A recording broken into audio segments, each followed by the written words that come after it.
Hello guys, this is Vamshi. Welcome back to another video. Guys, ఈరోజు video ఏంటంటే thumbnail designing సిరీస్లోని Day-10 అనమాట. So Day-10లో నేనైతే ఒక మంచి టాపిక్తో మీ ముందుకు వచ్చేసాను.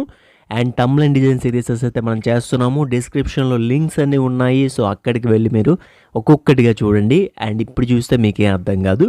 అండ్ తమ్లైన్ డిజైన్ సిరీస్లోని ఈరోజు టాపిక్ ఏంటి అంటే Day-10లో ఇమేజ్ అండ్ ఇమేజ్ క్వాలిటీ అనమాట. అండ్ ఇమేజ్ క్వాలిటీ అంటే ఏంటి, అసలు ఇమేజ్ క్వాలిటీని ఎలా తీసుకోవాలి, ఏ క్వాలిటీలో తీసుకుంటే ఆడియన్స్కి నచ్చుతుంది, అండ్ ఎలా ఉంటే మనం క్రోప్ చేసుకునే ఇమేజ్ చాలా బాగా వస్తుంది, అండ్ ఆడియన్స్ని ఎలా ఆకట్టుకోవచ్చు అనే విషయాల గురించి కంప్లీట్గా చెప్తాను అనమాట. ఇంకెందుకు లేట్ వీడియోకి వెళ్ళిపోదాం. So let get started.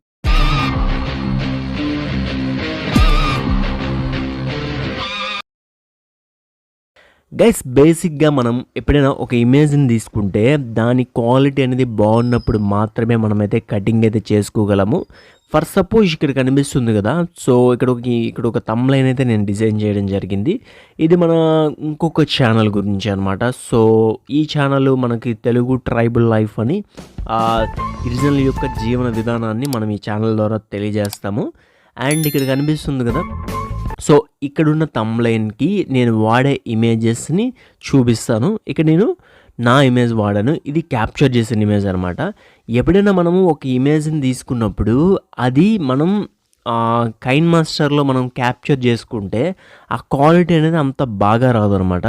So అంత పర్ఫెక్ట్గా ఉండదు. దాన్ని ఏం చేసుకోవాలంటే మళ్ళీ క్వాలిటీ అనేది పెంచుకోవాలి. అండ్ ఎప్పుడైనా మీరు ఒక థంబ్నెయిల్ తీయాలంటే ఖచ్చితంగా పిక్చర్ని తీసుకోండి. అంటే పిక్చర్ అంటే డైరెక్ట్గా ఒక ఫోటోని తీసుకొని దాన్ని అయితే క్రోప్ చేసుకోండి. అప్పుడే మీకు క్వాలిటీ అండ్ క్లారిటీ అనేది బాగుంటుంది. ఇలా ఉంది కదా, దీన్ని ఏం చేయాలంటే టూల్స్లోకి వెళ్ళాలి. టూల్స్లోకి వెళ్ళి అండ్ అడ్జస్ట్మెంట్లలోకి వెళ్ళి దీన్ని అయితే క్రోప్ చేసుకున్న తర్వాత కలర్స్ని అన్నిటిని అయితే పెంచుకోవాలన్నమాట. ఇక్కడ మనకి బ్రైట్నెస్ గురించి మాట్లాడుకుందాం. బ్రైట్నెస్ అనేది మనం ఆ ఇమేజ్ని బట్టి 5 to 8 మధ్యలోనైతే పెట్టుకోవచ్చు. అండ్ కాంట్రాస్ట్ గురించి అయితే మాట్లాడుకుందాం. కాంట్రాస్ట్ వచ్చి మనకి ఇమేజ్లో ఎక్కువ కాంట్రాస్ట్ ఉన్నట్లయితే తగ్గించుకోవాలి, ఇమేజ్లో తక్కువ కాంట్రాస్ట్ ఉన్నట్లయితే పెంచుకోవాలన్నమాట. నేను ఈ కాంట్రాస్ట్ని 5 to 6కి అయితే ఇంక్రీజ్ చేసుకుంటున్నాను. అండ్ క్లారిటీ విషయానికి వస్తే క్లారిటీ అనేది ఓవర్ క్లారిటీగా పెట్టకూడదు అనమాట. అంత క్లారిటీగా ఉండదు. పిక్చర్ చూస్తే మొత్తం మబ్బులా ఉంటుంది. సో అందుకే మనం దీన్ని 8 or 10లో పెట్టుకుంటే సరిపోతుంది. అండ్ సాచ్యురేషన్ ఎప్పుడైనా మనం ఎక్కువలో పెట్టుకోవచ్చు లేదా డౌన్ చేసుకోవచ్చు. డౌన్ చేసుకుంటే మనకి మొత్తం బ్లాక్ కలర్ అయిపోతుంది. డౌన్ చేసుకుంటే ఒక 10 లోపు చేసుకోవాలన్నమాట. ఒకవేళ సాచ్యురేషన్ పెంచుకోవాలనుకుంటే ఇమేజ్ క్వాలిటీని బట్టి మనకి 12 or 9 or అలా పెట్టుకోవచ్చు. ఇక్కడ హ్యూ అనేది మాత్రం దీన్ని కెలకొద్దు, వదిలేయండి అలా నేను చెప్తాను. లేదు అంటే 1, 2 అయితే పెట్టుకోండి, అంతకు మించి అయితే అవసరం లేదు. నేనైతే ఇప్పుడు దీన్ని అసలు టచ్ చేయను, కాకపోతే ఇప్పుడు మీకు చూపించాలని టచ్ చేస్తున్నాను అనమాట. హైలైట్స్ ఓవర్ హైలైట్స్ పెట్టినా దెబ్బ అయిపోద్ది. ఇందులో హైలైట్స్ ఎక్కువగా ఉంటే మనం డౌన్ చేసుకోండి, తక్కువగా ఉంటే పెంచుకోండి. అండ్ షాడోస్ అనేవి మనం డౌన్లో పెట్టుకోకూడదు. మించుగా మనం 5 to 6లో అయితే పెట్టుకోండి.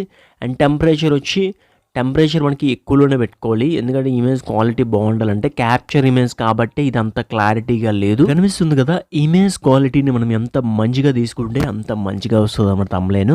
అదే కాదు, ఇంకా తీసుకున్న పిఎన్జీస్ అవ్వచ్చు, ప్రతి ఒక్కటి కూడా క్వాలిటీ అనేది చాలా ఎక్కువగా ఉండాలి. అండ్ పిఎన్జీస్ని ఎలా డౌన్లోడ్ చేసుకోవాలి ఏంటి అనేది నేను నెక్స్ట్ వీడియోలో చూపిస్తాను.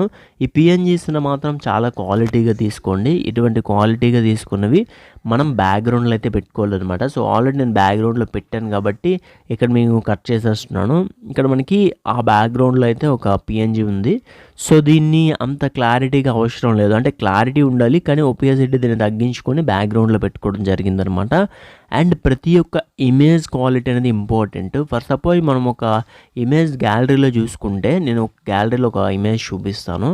సో మనం క్యాప్చర్ చేసుకునే ఇమేజ్ ఒకలా ఉంటుంది, మనం ఫోటో తీసిన ఇమేజ్ ఒకలా ఉంటుంది అనమాట. దాని క్వాలిటీ అనేది చాలా ఎక్కువగా ఉంటుంది. ఏదైతే మనం ఫోటో తీసామో ఆ ఇమేజ్ అది మీకు క్లారిటీగా చూపిస్తాను చూడండి.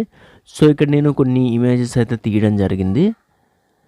అండ్ ఇక్కడ చూడండి ఈ ఇమేజ్‌ని క్రాప్ చేసుకొని మనం గానీ ఒక థంబ్‌నెయిల్ చేస్తే చాలా వస్తుందనమాట. చాలా నీట్‌గా వస్తది. సో, ఎంత క్లారిటీగా మనకి ప్రతి ఒక్కటి కనిపిస్తుందనమాట. అదే మీరు క్యాప్చర్ చేసుకున్న ఇమేజ్‌ని గానీ మీరు క్రాప్ చేసుకుంటే మాత్రం అంత క్వాలిటీగా రాదు. అండ్ ఇగోండి ఆల్రెడీ క్యాప్చర్ చేసుకున్న ఇమేజ్ ఇక్కడ ఉంది కదా! సో, ఇదంత క్వాలిటీగా అయితే రాదనమాట. సో, అది అండ్ క్వాలిటీ విషయానికొస్తే మీరు చేసే థంబ్‌నెయిల్ ఏదైతే ఉందో దాన్ని ఖచ్చితంగా పిక్చర్ రూపంలోనే చేయండి. అండ్ ఒకవేళ మీకు క్వాలిటీ లేదు అనిపిస్తే ఇక్కడికి ఇమేజ్ తీసుకున్నారు కదా!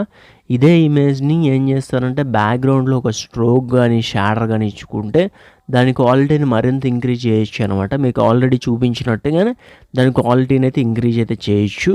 అండ్ దీని లైటింగ్ విషయానికొస్తే ఇంకా క్వాలిటీ మీకు తక్కువగా ఉంది అనిపిస్తే బ్యాక్‌గ్రౌండ్‌లో ఒక లైటింగ్ సోర్స్‌ని అయితే నేను యూజ్ చేశాను. లైటింగ్ సోర్స్ ఇదైతే మీరు డౌన్లోడ్ చేసుకోవాలి. సో, ఆ డౌన్లోడింగ్ విషయానికొస్తే నేను చెప్తాను. డిజైనింగ్ సిరీసెస్ మొత్తం అయిన తర్వాత నేను ఒక్కొక్కటిగా నేను ఎక్స్‌ప్లెయిన్ చేస్తాను. ఎక్కడి నుండి డౌన్లోడ్ చేసుకోవాలి, ఏంది అనేది చెప్తాననమాట. సో, ఇలా చూస్తే పెద్ద లుక్ ఏం లేదు. ఇక్కడ ఒక లైటింగ్ సోర్స్ పెట్టుకున్న తర్వాత చాలా మంచి అవుట్‌పుట్ అయితే వచ్చిందనమాట. సో, ఈ విధంగా ఇమేజ్ క్వాలిటీని అయితే మనం పెంచుకోవాలి. అండ్ ఇమేజ్ క్వాలిటీ ఎప్పుడైతే బాగుంటుందో అప్పుడే మన థంబ్‌నెయిల్ అనేది బాగుంటదనమాట. ఇమేజ్ క్వాలిటీ ఇక్కడ పెట్టిన తర్వాత ఇక్కడ థంబ్‌నెయిల్స్ పక్కన ఇమేజ్ పక్కన టెక్స్ట్ అవ్వచ్చు అండ్ మీద టెక్స్ట్ అవ్వచ్చు, అది హైలైట్ అయితే అవ్వాలి. బ్యాక్‌గ్రౌండ్ ఇమేజ్ కూడా క్వాలిటీ అనేది ఇంపార్టెంట్. ఫర్ సపోజ్ నేను బ్యాక్‌గ్రౌండ్ ఇమేజ్‌లో ఏం తీసుకున్నానంటే నార్మల్‌గా ఒక క్యాప్చరింగ్ ఇమేజ్ తీసుకున్నాను. ఎందుకంటే అది పెద్దగా మనకి కనిపించదు అండ్ బ్యాక్‌గ్రౌండ్‌లో ఉంటది. కానీ లైట్‌గా కనిపించారు కాబట్టి దానికి అంత క్వాలిటీ అయితే అవసరం లేదు.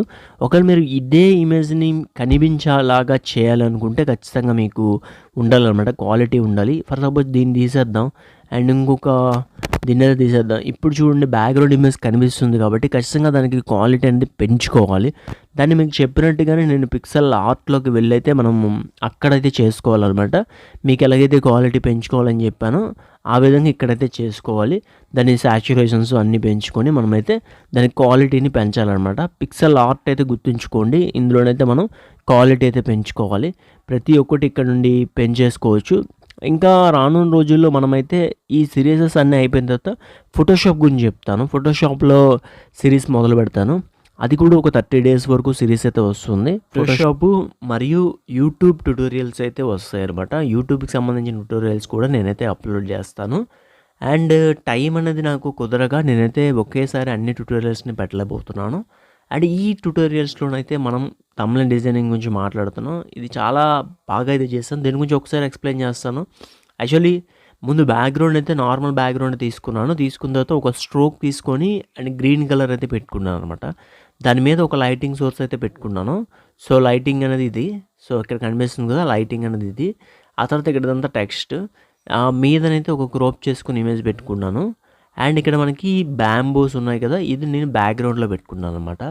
ఇవన్నీ టెక్స్ట్ మీ ఇష్టం, మీకు నచ్చినట్టు రాసుకోండి. అండ్ దానికి మ్యాచ్ అయ్యేలా రాసుకోవాలన్నమాట. సో, ఇది గ్రాస్ అనమాట. Grass PNG. So, okay. అంతే ఇంకేం వాడలేదు నేను. ఇవే అనమాట. జస్ట్ సింపుల్‌గా నేనైతే ఒక థంబ్‌నెయిల్ అయితే ఒక ప్రొఫెషనల్ వేలోనైతే చేయడం జరిగింది. ఇది ఫ్రెండ్స్ ఈ వీడియో. ఈ వీడియో ఎలా అనిపించిందో కామెంట్ సెక్షన్‌లో కామెంట్ చేయండి. ఈ వీడియో నచ్చితే ఖచ్చితంగా లైక్ చేయండి.